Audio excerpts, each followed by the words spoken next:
ಗಟ್ಟಲೆ ಅವಾಗ ನಮ್ಮ ಮನೆ ಹೆಣ್ಮಕ್ಳೆಲ್ಲ ಹೋಗಿ ಬೆಳಿಗ್ಗೆ 7 ಗಂಟೆಗೆ ಹೋದವ್ರು 9 ಗಂಟೆಗೆ ಇಳಿದ್ಬಿಟ್ಟು ಬೇರೆ ಹುಡುಗರು ಒಂದು 5-6 ಹುಡುಗರು ಗಂಡು ಹುಡುಗರು ಅರ್ಧ ಗುಡ್ಡಕ್ಕೆ ಸಿಕ್ಕಿದ್ದಾವೆ. ಅವ್ರು ಇಳಿದ್ದಾರೆ, ಇವ್ರು ಹತ್ತಿದ್ದಾರೆ, ಇನ್ನೂ ಹತ್ತುತ್ತಾ ಇದ್ದಾರೆ. ಜೇನು ಯಾಕಡೆಯಿಂದ ಬಂತು ಹೊಡೆದ್ಬಿಟ್ಟು 30 ಜನಕ್ಕೂ ಒಬ್ಬ ಸ್ಪಾಟೇ ಔಟ್. ಅಂದರೆ ಅದೇ ಕಾವಲುಗಾರಿಕೆ ಮಾಡೋದಕ್ಕೆ ಇದು. ಇಲ್ಲಿಂದ ನಿಂತ್ಕೊಂಡು ನೋಡ್ತಾ ಇದ್ದರೆ ಯಾರಾದರೂ ಈ ಕೋಟೆ ಮೇಲೆ ದಾಳಿ ಮಾಡ್ತಾ ಇದ್ದಾರಾ ಇಲ್ವಾ ಅಂತ ಎಲ್ಲ ಕಾಣಿಸುತ್ತೆ ಇಲ್ಲಿಂದ. Friends, welcome to my YouTube channel. ಸಾಮಾನ್ಯವಾಗಿ ನಾವು ನೋಡಬೇಕು ಅಂದರೆ ರಸ್ತೆಯಲ್ಲಿ ಹೋಗ್ಬೇಕಾದ್ರೆ ಅಕ್ಕಪಕ್ಕ ಗುಡ್ಡ ಬೆಟ್ಟಗಳನ್ನ ನೋಡಿರ್ತೀವಿ. ಆ ಬೆಟ್ಟಗಳ ಮೇಲೆ ದೇವಸ್ಥಾನಗಳನ್ನ ಕೋಟೆಗಳನ್ನ ನೋಡಿದಾಗ ಅಲ್ಲಿ ಹೋಗಬೇಕು, ಅಲ್ಲಿ ಏನೈತೆ ಅಂತ ನೋಡಬೇಕು ಅನ್ನೋ ಎಲ್ಲರಿಗೂ ಕುತೂಹಲ ಇದ್ದೇ ಇರುತ್ತೆ. ಅದೇ ಥರ ನಾವು ಇವತ್ತು ಒಂದು ಬೆಟ್ಟದ ಮೇಲಿರೋ ಕೋಟೆನ ನೋಡೋಕೆ ಹೋಗ್ತಾ ಇದ್ದೀವಿ. ಬನ್ನಿ ಹೋಗೋಣ. ನಾನು ನಮ್ಮ ಗೆಳೆಯ ಹೋಗ್ತಾ ಇದ್ದೀವಿ. ಇದು ಅರಸೀಕೆರೆ ಹತ್ರ ಇರೋದು. ಅರಸೀಕೆರೆಯಿಂದ ಒಂದು 25-26 ಕಿಲೋಮೀಟರ್ ಆಗುತ್ತೆ. ಇದು ಗರುಡನಗಿರಿ ಅಂತ ಬೆಟ್ಟದ ಹೆಸರು. ಜಾರ್ತವೆ, ಮೆಟ್ಲುಗಳೇನಿಲ್ಲ, ಕಾಲ್ದಾರಿನೂ ಅಲ್ಲ, ಮೆಟ್ಲು ಥರನೂ ಅಲ್ಲ. ಒಟ್ಟಿನಲ್ಲಿ ಬಂಡೆಗಳಿಂದ ರೋಡ್ ಇದೆ, ಹುಷಾರಾಗಿ ಹೋಗಬೇಕು. ನಾನು ನನ್ನ ಫ್ರೆಂಡ್ ಇವತ್ತು ಬಂದಿದ್ದೀವಿ. ಈ ಕೋಟೆನ ಫುಲ್ ಹತ್ತಲೇಬೇಕು ಅಂತ ಬಂದಿದ್ದೀವಿ. ಇವತ್ತು ಹತ್ತುತ್ತೀವಿ, ನಿಮಗೂ ತೋರಿಸ್ತೀವಿ, ಬರ್ರಿ. ಇದ್ರೆ ಒಬ್ಬೊಬ್ಬರೇ ಬರೋಕ್ಕೆ ಹೋಗಬೇಡ್ರಿ, ಒಬ್ರು ಕೈಲಿ ಆಗಲ್ಲ, ಇನ್ನೊಬ್ರು ಜೊತೇಲಿ ಇರಲೇಬೇಕು. ಅದಕ್ಕಿಂತ ಹೇಳಬೇಕು ಅಂದರೆ ನಿಮ್ಮದು ಒಂದು ಟೀಮ್ ತಗೊಂಬಂದರೆ ಸರಿಯಾಗುತ್ತೆ. ಯಾಕಂದರೆ ಇಲ್ಲಿ ಕರಡಿಗಳು, ಚಿರತೆಗಳು ಇದ್ದಾವಂತೆ. ಆದ್ದರಿಂದ ಒಬ್ಬೊಬ್ಬರೇ ಬರೋಕ್ಕೆ ಹೋಗಬೇಡಿ. ಮೊದಲು ಗರುಡನಗಿರಿನ ನೊಣಂಬನ ಕಲ್ಲು ಅಂತ ಕರಿತಾ ಇದ್ರು ಇದನ್ನು. ಇವಾಗ ಮತ್ತೆ ಅದನ್ನು ಗರುಡನಗಿರಿ ಅಂತ ಕರಿತಾ ಇದ್ದಾರೆ. ಅಪ್ಪಾಜಿ, ನನ್ನ ಕೈಲಿ ಆಗ್ತಿಲ್ಲ ಕಣೋ ಯಪ್ಪ. ಕಾಲೆಲ್ಲ ಕೈ ಕೊಡ್ತಾ ಇದ್ದಾವೆ ಅಂದರೆ ನಾರ್ಮಲ್ ಭಾಷೆಯಲ್ಲಿ ಎಲ್ಲರೂ ಹೋಗ್ಬೇಕಾದ್ರೆ ಗಾಡಿಗೆ ಕೆಟ್ಟೋದ್ರೆ ಕೈ ಕೊಡುತ್ತೆ ಅಂತ ಹೇಳ್ತಾರಲ್ಲ, ಆ ಥರ ನಮ್ಮ ಕಾಲುಗಳು ನಮಗೆ ಕೈ ಕೊಡ್ತಾ ಇದ್ದಾವೆ ಇವಾಗ. ನೋಡ್ರಪ್ಪ, ಒಂದು ಸ್ವಲ್ಪ ಹತ್ತಿದ್ದೀವಿ ಅಷ್ಟೇ ಇನ್ನು. ಆದರೆ ಸಾಕಾಗೋಗಿದೆ. ಹತ್ತಬೇಕು, ಆದ್ರೂ ಪೂರ್ತಿ ಹತ್ತುತ್ತೀವಿ. ಬನ್ನಿ ಮುಂದಕ್ಕೆ ನೋಡೋಣ. ಮೊದಲನೇ ಬಾಕ್ಲು ಇಲ್ಲೊಂದು ಮರ ಇದೆ ನೋಡಿರಿ, ಯಾವ ಥರ ಇದೆ ಇದು ಮರ. ಯಾವುದೋ ಒಂದು ಗುಹೆ ಥರ ಪಟ್ರೆ ಇದೆ. ಇದು ಯಾವುದೋ ಪ್ರಾಣಿದೇ ಇರಬೇಕು. ನೋಡ್ರಪ್ಪ, ಅರ್ಧ ಬೆಟ್ಟದಿಂದ ನೋಡಿದ್ರೇ ಇಡೀ ಲೋಕನೇ ನೋಡ್ದಂಗೆ ಕಾಣಿಸುತ್ತೆ ಇಲ್ಲಿಂದಲೇ. ಯಾವ ಥರ ಇದೆ ನೋಡಿ. ಯಾಕೆ ಕಣೋ ಹಾಕಿರೋದು ಯಪ್ಪ. ಈ ದಾರಿ ನೋಡ್ಬಿಟ್ರೆ ಹತ್ತರಿಗೆ ಗೊತ್ತು ಏನು ಕಷ್ಟ ಅಂತ. ಯಾರು ವಯಸ್ಸಾದಾರಂತೂ ಬರೋಕ್ಕೆ ಹೋಗ್ಬೇಡ್ರಿ, ಹತ್ತೋದಕ್ಕಂತೂ ಆಗಲ್ಲ. ಎಷ್ಟೊಂದು ಬೃಹತ್ತಾದ ಕಲ್ಲುಗಳಿಂದ ಯಾವ ಥರ ಬಾಗಿಲುಗಳನ್ನ ಮಾಡಿದ್ದಾರೆ ಆ ಕಾಲದಲ್ಲಿ. ಇಲ್ಲಿ ದಾರಿಗೆ ಒಂದು ಮರ ಬಿದ್ದಿದೆ, ಬರ್ಬೇಕಾದ್ರೆ ಹುಷಾರಾಗಿ ನೋಡ್ಕೊಂಡು ಬನ್ನಿ. ನೋಡಿ, ಇಲ್ಲಿ ಹೆಜ್ಜೆನೂ ಕಟ್ಟೈತಿಲ್ಲಿ. ದಸರಾ ಹಬ್ಬ ಮಾಡ್ತೀವಿ ಒಂದು 6 ಗಂಟೆ. ಅವಾಗ ನಮ್ಮ ಮನೆ ಹೆಣ್ಮಕ್ಳೆಲ್ಲ ಹೋಗಿ ಬೆಳಿಗ್ಗೆ 7 ಗಂಟೆಗೆ ಹೋದವ್ರು 9 ಗಂಟೆಗೆ ಇಳಿದ್ಬಿಟ್ಟು ಬೇರೆ ಹುಡುಗರು ಒಂದು 5-6 ಹುಡುಗರು ಗಂಡು ಹುಡುಗರು ಅರ್ಧ ಗುಡ್ಡಕ್ಕೆ ಸಿಕ್ಕಿದ್ದಾವೆ. ಅವ್ರು ಇಳಿದ್ದಾರೆ, ಇವ್ರು ಹತ್ತಿದ್ದಾರೆ, ಇನ್ನೂ ಹತ್ತುತ್ತಾ ಇದ್ದಾರೆ. ಜೇನು ಯಾಕಡೆಯಿಂದ ಬಂತು ಹೊಡೆದ್ಬಿಟ್ಟು 30 ಜನಕ್ಕೂ ಒಬ್ಬ ಸ್ಪಾಟೇ ಔಟ್. ಅಲ್ಲಿಂದ ಎತ್ಕೊಂಬಂದು ಕೆಳಗೆ ಎತ್ಕೊಂಬರೋ ಹೊತ್ತಿಗೆ ಸ್ಪಾಟ್ ಔಟ್. ನೋಡ್ಕೊಂಡು ಬನ್ನಿ. ಫಿಲಮ್ಗಳಲ್ಲೆಲ್ಲ ನೋಡಿರ್ತೀರ, ಯುದ್ಧ ಮಾಡೋದಕ್ಕೆ ಅಂತ ಫಿರಂಗಿಗಳ್ನ ಇಟ್ಕೊಳ್ಳೋಕ್ಕೆ ಈ ಥರ ಸ್ವಲ್ಪ ಜಾಗಗಳನ್ನ ಬಿಟ್ಟಿರ್ತಾರೆ. ಅದೇ ಥರ ಈ ಜಾಗಗಳು ನೋಡಿ, ಏನು ಸಾಕು ಗಾಳಿ. ಇಲ್ಲಿ ನೋಡಿರಿ, ಇಲ್ಲಿ ಯಾವ ಥರ ಕಾಣಿಸುತ್ತೆ ಕೋಟೆ ಗೋಡೆ. ನೋಡಿರಿ, ಅಲ್ಲಿಂದ ನಾವು ಬಂದು ನೋಡಿ, ರಸ್ತೆಗಳು ನೋಡಿ ಯಾವ ಥರ ಪೂರ್ತಿ ಒಂದು ಲೋಕನೇ ನೋಡೋ ಥರ ಆಗುತ್ತೆ. ಈ ಬೆಟ್ಟನ ಲೋಕ ನೋಡೋ ಬೆಟ್ಟ ಅಂತ ಕರೀತಾರಂತೆ.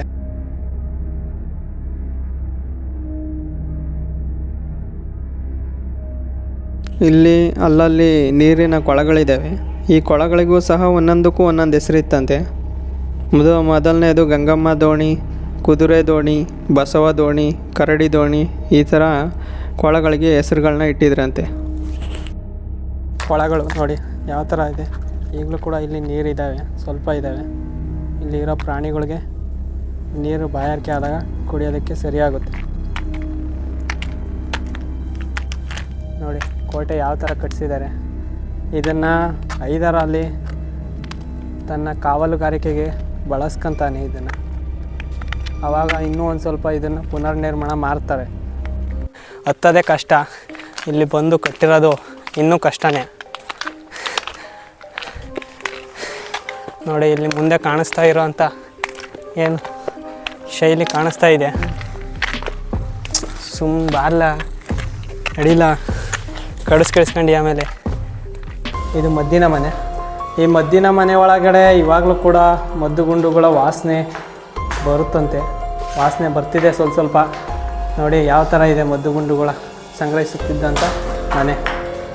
ಇಲ್ಲಿವರೆಗೂ ಹತ್ತಿದ್ದೀವಿ, ಆದರೆ ಇನ್ನೂ ಅರ್ಧ ದೂರ ಹತ್ತಿದ್ದೀವಿ ಅಷ್ಟೇ. ಇನ್ನೂ ಅರ್ಧ ಇದೆ ಬೆಟ್ಟ. ಇದನ್ನು ಈ ಬೆಟ್ಟದ ಬಗ್ಗೆ ಹಿಸ್ಟ್ರಿ ತಿಳ್ಕೋಬೇಕು ಅಂದರೆ ಕ್ಲೀನಾಗಿ ಹಿಸ್ಟ್ರಿ ಯಾರೂ ಕೂಡ ಇಲ್ಲ. ಇದಕ್ಕೆ ಒಂದು ಶಾಸನ ಇತ್ತಂತೆ, ಕಲ್ಲು, ಬರಹದ ಕಲ್ಲು ಅಂತ.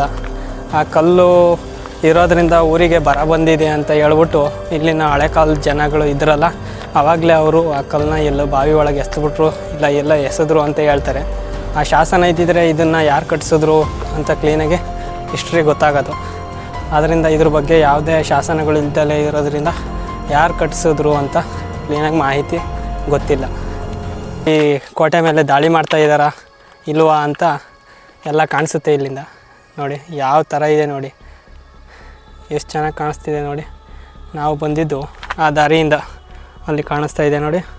ಆ ಊರೊಳಗಿಂದ ಬಂದು ಆ ದಾರಿಲಿಂದ ಬಂದು ನಾವು ತೋರಿಸೋದಲ್ಲ ಮೊದಲಿಗೆ ಚಂದ್ರಮೌಳೇಶ್ವರ ದೇವಸ್ಥಾನ ಇಲ್ಲಿದೆ ನೋಡಿ.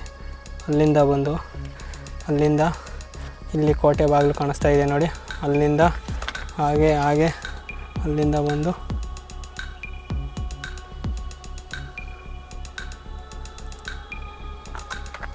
ಅಲ್ಲಿಂದ ಹಿಂಗೆ ಬಂದು ನಾವು ಎಲ್ಲಿ ನೋಡಿರೋ ಮಂಗಗಳೇ ಜಾಸ್ತಿ ಇಲ್ಲಿ.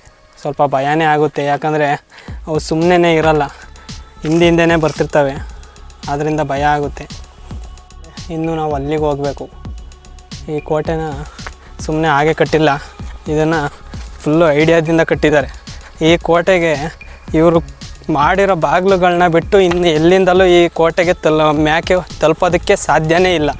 ಕಾಲ್ದಾರಿ, ಹುಷಾರಾಗಿ ಬರಬೇಕು. ಏನೇನಾದ್ರು ಇರ್ತವೆ ವಿಷಕಾರಿ ಸರ್ಪಗಳು, ಅವುಗಳು, ಅವು ಇವು.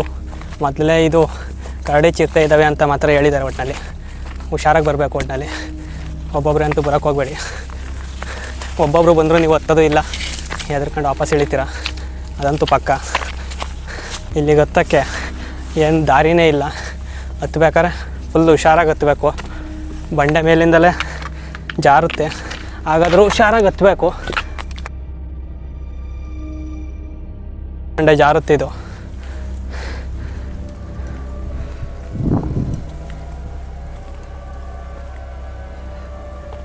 ನೋಡಿ ಬೃಹತ್ತಾದ ಬಂಡೆ ಇದು.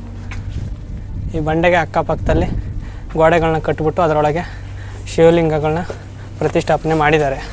ಈ ಬಂಡೆ ಕಲ್ಲಿಂದ ಮತ್ತು ಎಡಗಡಿಗೆ ನಾವು ಹೋಗಬೇಕು. ನಾವು ಶಿವಲಿಂಗಗಳನ್ನ ನೋಡಿವಲ್ಲ, ಅದು ಈ ಬಂಡೆ ಕೆಳಗಡೆನೇ ಇರೋದು. ನೋಡಿ ಯಾವ ಥರ ಈ ಬಂಡೆ ಇದೆ. ಈ ಬಂಡೆಗೆ ಈ ಥರ ಗೋಡೆಗಳನ್ನ ಕಟ್ಟಿದ್ದಾರೆ ನೋಡಿ. ಕೆಳಗಡೆಯಿಂದ ಸುತ್ತಲೂ ಎಲ್ಲಿ ಜಾಗ ಇದೆಯೋ ಅಲ್ಲಿ ಗೋಡೆ ಕಟ್ಟಿದ್ದಾರೆ. ಈ ಬಂಡೆ ನೋಡಿ ಎಷ್ಟು ದೊಡ್ಡದಾಗಿದೆ ಇದು.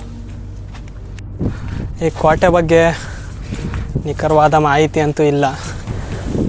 ಇದರಲ್ಲಿ ಇನ್ನೊಂದು ಹಿಸ್ಟ್ರಿ ಪ್ರಕಾರ ನೋಡಬೇಕು ಅಂದರೆ, ವಿಷ್ಣುವರ್ಧನಿಗೆ ಒಬ್ಬಳು ಮಗಳು ಇರ್ತಾಳೆ, ಹರಿಹರ ದೇವಿ ಅಂತ. ಆ ಹರಿಹರ ದೇವಿನ ಸಿಂಗರಸ ಎಂಬವನ್ನ ಮದುವೆ ಮಾಡಿಕೊಟ್ಟಿರ್ತಾನೆ. ಅವನು ಬಂದು ತನ್ನ ಅಳಿಯನಿಗೆ ಇಲ್ಲೇ ಪಕ್ಕದಲ್ಲಿರೋ ಕನ್ಕಟ್ಟೆಯಲ್ಲಿ ಒಂದು ರಾಜ್ಯವನ್ನು ವಿಷ್ಣುವರ್ಧನ ಬಿಟ್ಕೊಟ್ಟಿರ್ತಾನೆ. ಆ ವಿಷ್ಣುವರ್ಧನ ಅಳಿಯನಾದ ಸಿಂಗರಸ ಇಲ್ಲೇ ಆಳ್ವಿಕೆ ಮಾಡ್ಬೇಕಾದ್ರೆ ಈ ಬೆಟ್ಟದ ಮೇಲೆ ತನ್ನ ಕಾವಲುಗಾರಿಕೆಗಾಗಿ ಈ ಕೋಟೆನ ಕಟ್ಟಿಸಿರ್ಬೋದು ಅಂತ ಹೇಳ್ತಾರೆ. ಯಾವುದು ನಿಜ ಯಾವುದು ತಪ್ಪು ಅಂತ ಗೊತ್ತಿಲ್ಲ. ಈ ದೇವಸ್ಥಾನ ನೋಡಿ, ಇಲ್ಲಿ ಹಳೆ ದೇವಸ್ಥಾನ ಇತ್ತು ಅನಿಸುತ್ತೆ. ಇದು ಏನೋ ಆಗಿರಬೇಕು, ಅದಕ್ಕೆ ಮತ್ತೆ ಪುನರ್ನಿರ್ಮಾಣ ಮಾಡಿದ್ದಾರೆ. ಇಲ್ಲಿಗೆ ಮರಳು, ನೀರು, ಸಿಮೆಂಟ್ ಎಲ್ಲ ಹೇಗೆ ತಂದರು ಅನ್ನೋದನ್ನ ತಿಳ್ಕೊಳ್ಳೋಣ ಬನ್ನಿ. ಮೇಲೆ ಹತ್ತಿ ಮೇಕೋಬೇಕಲ್ಲ, ಹೋಯ್ತು ಅಲ್ಲಿ ಈಗ ಹೊಸದಾಗೆಲ್ಲ ನವೀಕರಣ ಮಾಡ್ತಿದ್ದೆ, ಎಲ್ಲ ಕಟ್ಕಟ್ಟೆ ಮಾಡಿಸಿ ಅಲ್ಲಿ ದೇವಸ್ಥಾನ ಕಟ್ಟಿದಾರಲ್ಲ, ಅಲ್ಲಿಗೆ ಸಿಮೆಂಟ್ ಎಲ್ಲ ಹೆಂಗೆ ತಗೊಂಡೋದ್ರು ಇವಾಗ ಅಂತ. ಸೊ ಅದ್ರ ಕತೆ ಬಿಡು. ಇಲ್ಲಿಂದ ಒಂದೊಂದು ಅಡ್ಡೆ ನೀರು ಹೊತ್ತತೀವಿ ಅವಾಗ.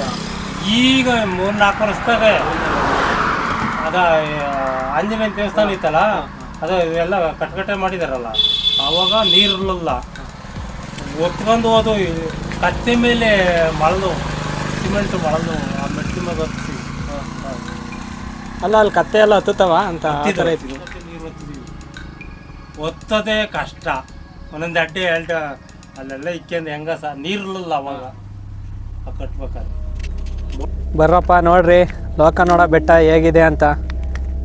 ಬರ್ರಿ ನೋಡಿ, ಇಲ್ಲಿಂದ ಪೂರ್ತಿ ಲೋಕನೇ ನೋಡೋ ಥರ ಕಾಣಿಸುತ್ತೆ. ಇಲ್ಲಿಂದ ಇಲ್ಲಿ ನಿಂತ್ಕೊಂಡು ಈ ರಾಜ್ಯದ ಮೇಲೆ ಯಾರು ಯುದ್ಧ ಮಾಡೋಕ್ಕೆ ಬರ್ತಾ ಇದ್ದಾರಾ ಅಂತ ಇಲ್ಲಿ ನಿಂತ್ಕೊಂಡು ಕಾವಲು ಕಾಯ್ತಾ ಇದ್ರು ಸೈನಿಕರು. ಆದ್ದರಿಂದ ಇದನ್ನು ಕಾವಲುಗಾರಿಕೆಗೆ ಉಪಯೋಗಿಸ್ಕೊತಾ ಇದ್ರು ಅನಿಸುತ್ತೆ. ಇದನ್ನು ಇಲ್ಲಿಂದ ಪೂರ್ತಿ ಯಾರೇ ಅಕ್ಕಪಕ್ಕದ ರಾಜ್ಯದವರು ಇಲ್ಲಿ ಯುದ್ಧ ಮಾಡೋಕ್ಕೆ ಅಂತ ಬಂದರು ಇಲ್ಲಿಂದ ನಿಂತ್ಕೊಂಡು ನೋಡಿದರೆ ಎಷ್ಟೇ ದೂರದಲ್ಲಿ ಬರ್ತಾಯಿದ್ರು ಕಾಣಿಸ್ಬಿಡುತ್ತೆ ಇಲ್ಲಿಗೆ. ಆದ್ದರಿಂದ ಈ ಬೆಟ್ಟನ ಕಾವಲುಗಾರಿಕೆಗೋಸ್ಕರ ಇದನ್ನು ಯೂಸ್ ಮಾಡ್ಕೊಂಡಿದ್ದಾರೆ. ಈ ಬೆಟ್ಟ ಗರುಡನ ಆಕಾರ ಹೊಂದಿರೋದ್ರಿಂದಲೂ ಇದನ್ನು ಗರುಡನಗಿರಿ ಅಂತ ಕರೀತಾರೆ ಅಂತ ಹೇಳ್ತಾರೆ. ಈ ಕೋಟೆದ ಗೋಡೆಗಳನ್ನ ನೋಡಿ ಎಷ್ಟೊಂದು ಬೃಹತ್ತಾಗಿ ಕಟ್ಟಿದ್ದಾರೆ. ಈ ಕಲ್ಲು ಬಂಡೆ ಮೇಲೆ ಯಾವ ಥರ ಇದೆ ನೋಡಿ. ಇದನ್ನು ಮೈಸೂರು ಒಡೆಯರು ಆಳ್ಬೇಕಾದ್ರೆ ಇದನ್ನು ಪುನರ್ನಿರ್ಮಾಣ ಮಾಡಿದ್ರು ಅಂತ ಹೇಳ್ತಾರೆ. ಇದನ್ನು ಆಗಿನ ಕಾಲದಲ್ಲಿ ಮಾಡೋ ಅಂಥ ಗೋಡೆಗಳು ಬಿರುಕು ಬಿಡ್ತವೆ. ಆದರೆ ಆಗಿನ ಕಾಲದಲ್ಲಿ ಮಾಡಿರೋ ಅಂಥ ಗೋಡೆಗಳನ್ನ ನೋಡಿ ಒಂದು ಚೂರು ಕೂಡ ಬಿರುಕು ಬಿಟ್ಟಿದೆ. ಯಾವ ಥರ ಕಟ್ಟಿರ್ಬೋದು ನೋಡಿ, ಆಗಿನ ಕಾಲದ ಟೆಕ್ನಾಲಜಿ ನೋಡಿ. ಹಂಗೆ ಬರಲ್ವ ಹಂಗಾರೆ ಮದ್ಗಿರಿಗೆ ಪ್ರಪಂಚದಲ್ಲಿ ಏತಕ್ಕಿಲ್ಲ ಬೇಕಾದ್ರು ಪ್ರಪಂಚದಲ್ಲಿ ಇದಕ್ಕೆ ಅತಿ ಹಿಂಗೆ ಅಂತೀಯ, ಅದಕ್ಕೆ ಅತಿ ಹೆಂಗೆ ಅಲ್ವಾ ಸಾಕೊಂಡೆಯಾ ಹತ್ಬಿಟ್ಟು ಸಾಕಾಗ್ಬಿಡ್ತು ಬೆಟ್ಟ.